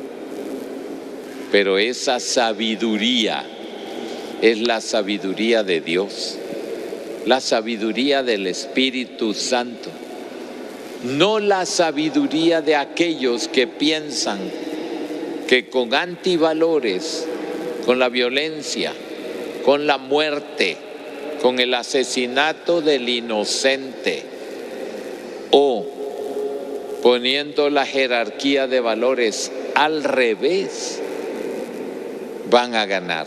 No, ahí se ve claro, si queremos lo mejor para nuestro país, hay que votar por aquello que consideramos lo mejor, no lo peor, no la muerte, no el asesinato, ni mucho menos los antivalores. Tiene la palabra don Julio Navarro. No, yo creo que es admirable el cardenal. El cardenal desde el pacto de muerte que hizo en el 2009, justificando masacres del golpe de Estado, mantiene sus posiciones. Y en eso, cardenal, hay que respetarlo, pues. Cada hondureño tiene el derecho de pensar y expresarse como quiera. Pero yo en Honduras no he escuchado ningún partido político que ha hablado de aprobar aborto y aprobar la muerte. Sí he escuchado posiciones políticas que hablan que hay que respetar los derechos de las personas. Y sí he escuchado posiciones que plantean que hoy hay derechos, cultura de las personas que no son tuteladas por el Estado, por la familia, por la comunidad, sino que son derechos inherentes al individuo que pueden hacer de su vida, de su situación, lo que ellos consideren pertinente de acuerdo al marco de valores que tienen. Yo creo que el cardenal se ha convertido en vocero así, del gobierno con esos planteamientos que tiene. Cardenal, es fácil hablar desde ahí de esa poltrona que tiene usted, que muestra los símbolos de riqueza de una iglesia, de una jerarquía enriquecida, con una iglesia de abajo empobrecida y en términos totalmente desiguales. Yo creo que por honor a la verdad, un cristiano debe ser más consecuente con la verdad y no meterse, me parece a mí, en problemas de carácter político que más que traer unidad en la familia, traen división. Pero general, cardenal, usted desde el 2009 se comprometió con la muerte y es consecuente y eso hay que respetarse. Germán, ¿qué pensás de lo que ha dicho el cardenal? Bueno, yo pienso que más allá de que se coincida o no se coincida con las visiones, yo pienso que cuando se dicen cosas positivas tenemos que tratar de rescatar lo positivo. Yo coincido plenamente contigo, Julio, de que lo primero que debemos garantizar es el respeto a los derechos de cada ser humano, independientemente de que sea hombre, de que sea mujer, de que sea homosexual. Somos seres humanos y se tienen que proteger nuestros derechos de manera igualitaria. Ese es el primer punto que yo creo que coincidimos. Ahora, sí pienso con todo respeto que la forma en que se presentó este tema por parte de Xiomara Castro es impropia, no porque el tema no sea importante, sino que porque siento que en este momento hay cosas que son prioritarias a ese tipo de cosas. Tenemos que resolver primero temas educativos. Con la educación vas a resolver la posibilidad de tener un crecimiento económico, de tener la posibilidad de atraer inversión, de que las personas incluso tengan un criterio más amplio respecto a ese tipo de temas, porque el que no tiene una educación y no tiene un criterio y no tiene una cultura, difícilmente va a aceptar determinadas cosas que son, por decirlo, muy de avanzada en otros lugares y en otras sociedades. Bueno, de verdad, antes de pasarle a Milton, esto genera una polémica. Rápido la gente ha reaccionado. Dice Anthony Cruz, que no sea mentiroso ese licenciado Navarro, que Xiomara lo dijo, despenalizar el aborto. Yo vi esa comparecencia, no van a engañar a nadie. La gente de inmediato. Eso que acaba de decir el analista es pura falacia de hombres de paja, puesto que no rebatió nada del tema del aborto, sino que atacó al cardenal. El feto está en el cuerpo de la mujer y no es el cuerpo, y no es del cuerpo de la mujer. Sigue la gente aquí escribiendo, no los puedo leer todos, discúlpenme. Sí. Pero, Milton.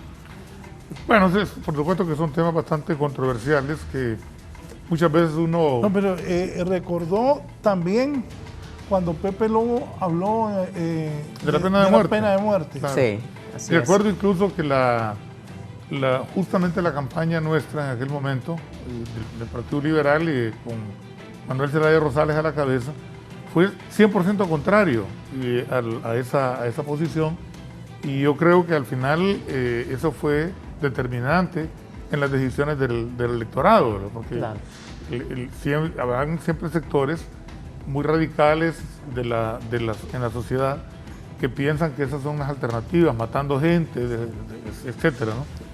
Pero por otro lado, sin duda alguna, yo creo que, como sí lo señalaba adecuadamente Germán, en este momento, entrar en un debate de esa naturaleza, independientemente de lo que cada uno de nosotros piensa. Yo tengo mi propio criterio al respecto. Las personas que me conocen en privado saben de lo que yo creo al respecto. Igual lo tendrán todos ustedes, pero como que no es muy apropiado, no es muy adecuado estar cuando el debate fundamental en la sociedad hondureña es el de la economía, es el de las transformaciones del modelo económico que son fundamentales, es el de la democracia y la institucionalidad. Entonces, entrar en estos temas solo provoca más división y más conflicto en la sociedad hondureña, que yo no creo que sea necesario.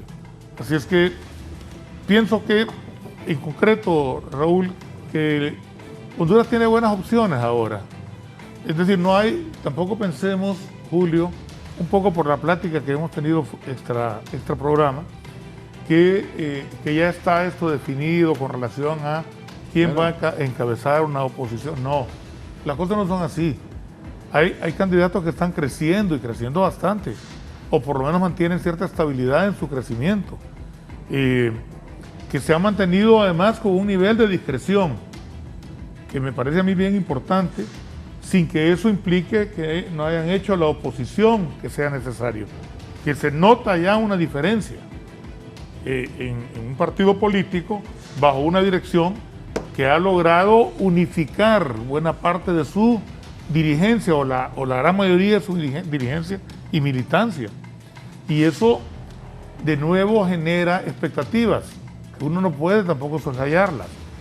Pensar, yo escucho muchas personas, incluso gente amiga, que dicen, no, es que esto ya está definido. Aquí al final va a ser Papi o va a ser Xiomara. No, yo no creo que las cosas sean así de sencillas. Es más, hay cierto triunfalismo en alguna gente que creen incluso que ya Papi está derrotado. Miren, el Partido Nacional tiene estructura, el Partido Nacional tiene dinero, tiene poder. Entonces, ya se hacen en los cargos, Milton. ¿Ah? Ya se hacen en los cargos. Y tiene dinero. No, ya mucha gente se hace en los cargos, exactamente, ya están hasta pensando que van a ser ministros de aquí. ¿Cuántos cargos tuvo César Salgado en el gobierno de Mela? La vemos como 5. En algún momento era sí. como 5 veces ministro. Ese hombre está listo. Entonces, lo que yo quiero decir con esto, Julio, es que tampoco menospreciemos a la gente. No, pues sí. Es decir, hay que ver qué es lo que el ciudadano pedestre, el ciudadano de a pie, el ciudadano común y corriente, las mujeres, los hombres, están pensando con relación a su futuro, a su bienestar, y quiénes son las verdaderas opciones para poder salir adelante. No hay un liderazgo en este momento en el país que aglutine a todos los sectores de oposición, no existe. No existe. Y aquellos que se dediquen a ofender, que se dediquen a agredir, la gente los está castigando porque están perdiendo simpatía. Y que además se dedica a insultar y agredir a otra gente de la oposición, por Dios, no tiene ninguna lógica, no tiene ningún sentido.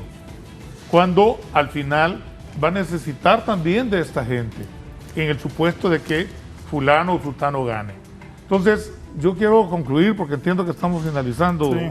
Mi conclusión es la situación, y hasta voy a usar una frase que a menudo la utiliza el narrador deportivo, periodista Ponce Morazán, que le gusta mucho esto cuando dice la moneda está en el aire, en los partidos tanto de Liga Nacional como de la selección. Las elecciones están todavía en el aire. Sí. Es muy prematuro. Miren, 68 días que faltan, muchas cosas van a ocurrir aquí en el país. Y eso va a ser determinante en la unidad interna y la estructura de los partidos políticos para poder visualizar o perfilar un futuro ganador en el proceso electoral. De acuerdo. Bien. Gracias, Milton, por su participación esta mañana, Germán. Bueno, yo pues no me queda más que decir que coincido en esto, y a la gente yo le diría, ¿verdad?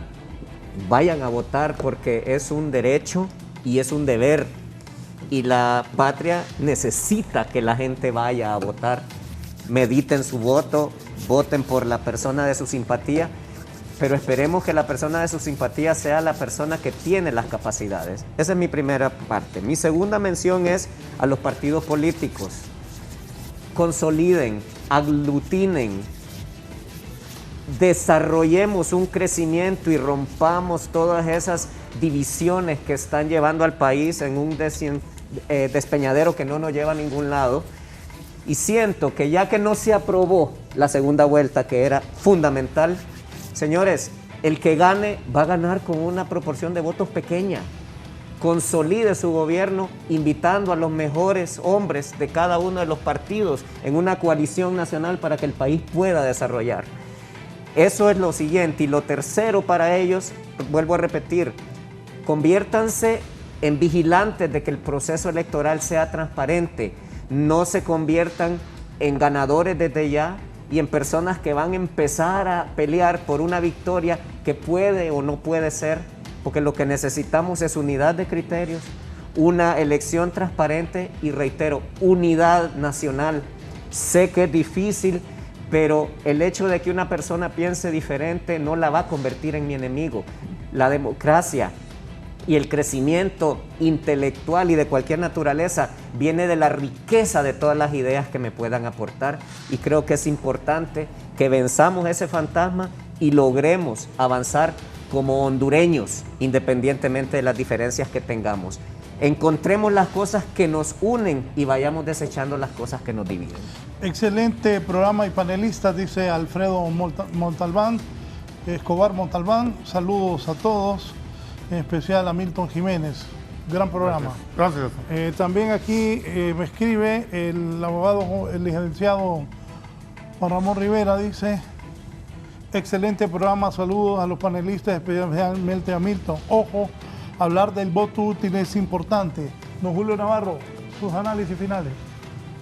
Raúl, yo creo que en este tiempo que falta habría que obligar a los candidatos que hablen de qué van a hacer, El cómo lo van a hacer, en qué tiempo lo van a hacer y cómo lo vamos a verificar.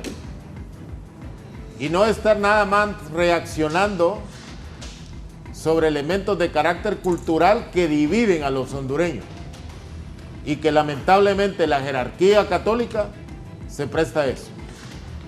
Yo creo que vamos a elecciones. Los organismos que dirigen el proceso electoral, yo creo que han estado cumpliendo su papel y ya no hay duda de que vamos a elecciones.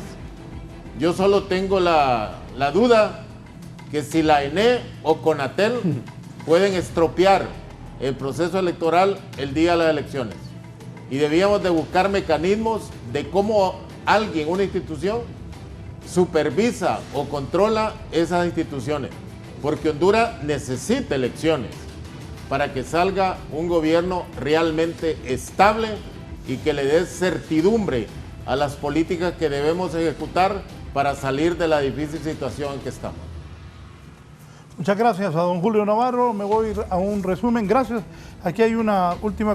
Mi compadre Luis Calderón me dice: excelente el programa que has tenido esta mañana con los tres panelistas de nivel.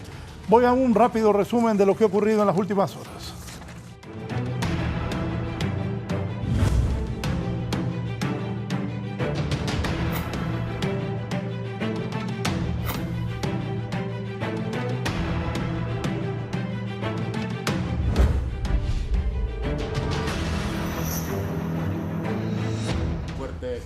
Voy al norte del país, sigue muriendo gente por COVID, cuidémonos del COVID, sigue muriendo la gente por el coronavirus. Shirley.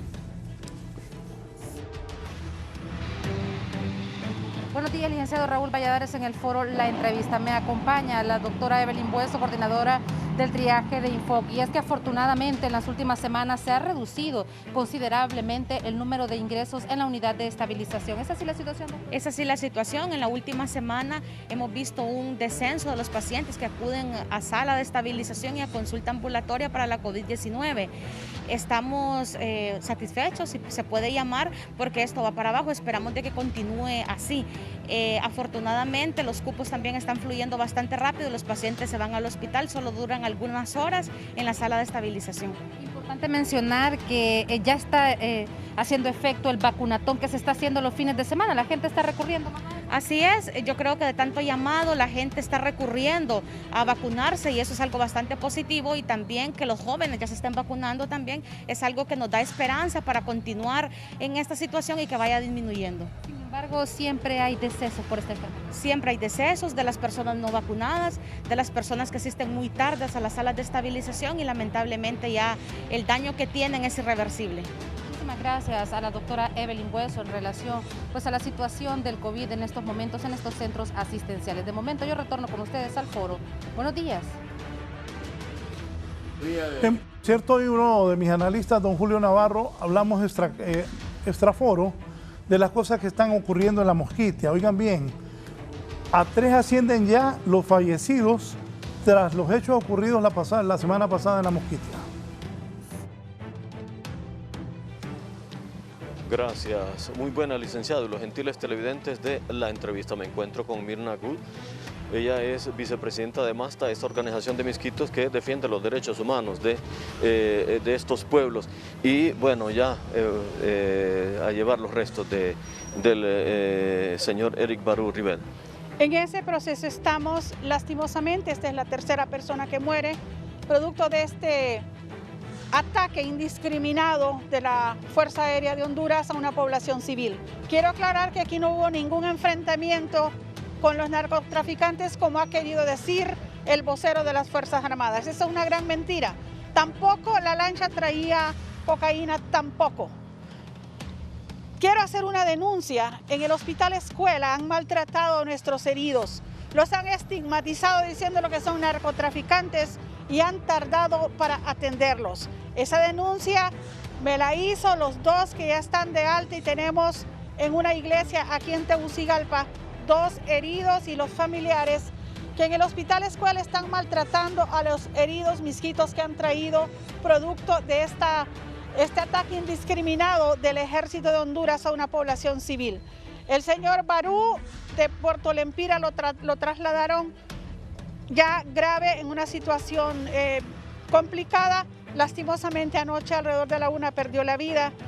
Gracias a Mirna Wood.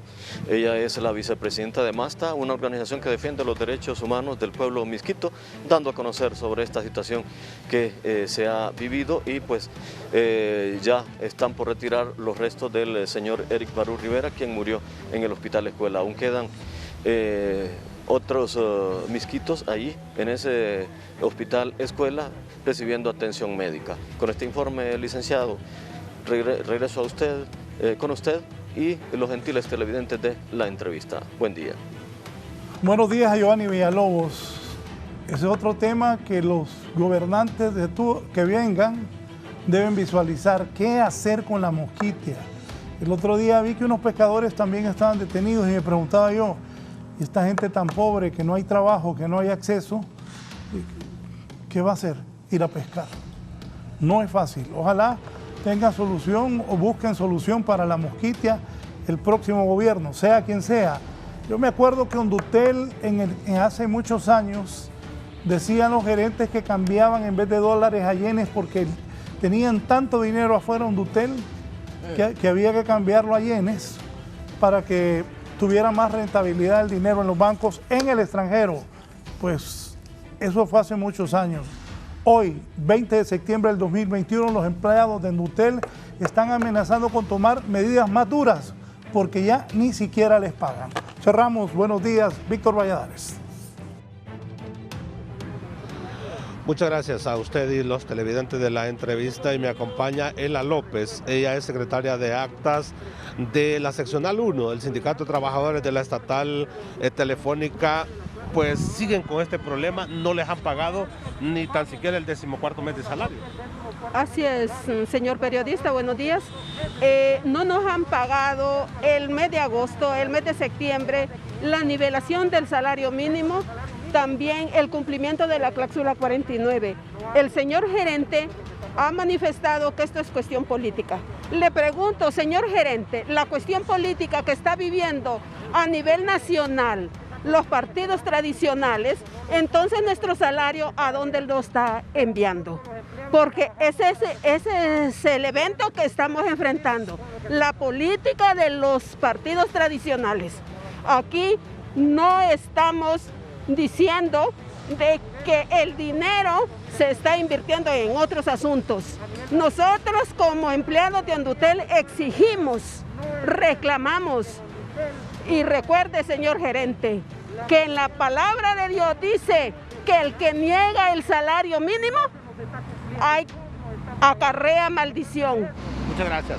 Ela López, ya lo escuchó usted, pues esta situación que están atravesando en estos momentos los trabajadores de la empresa hondureña de telecomunicaciones. Licenciado, yo regreso con usted al set principal de la entrevista.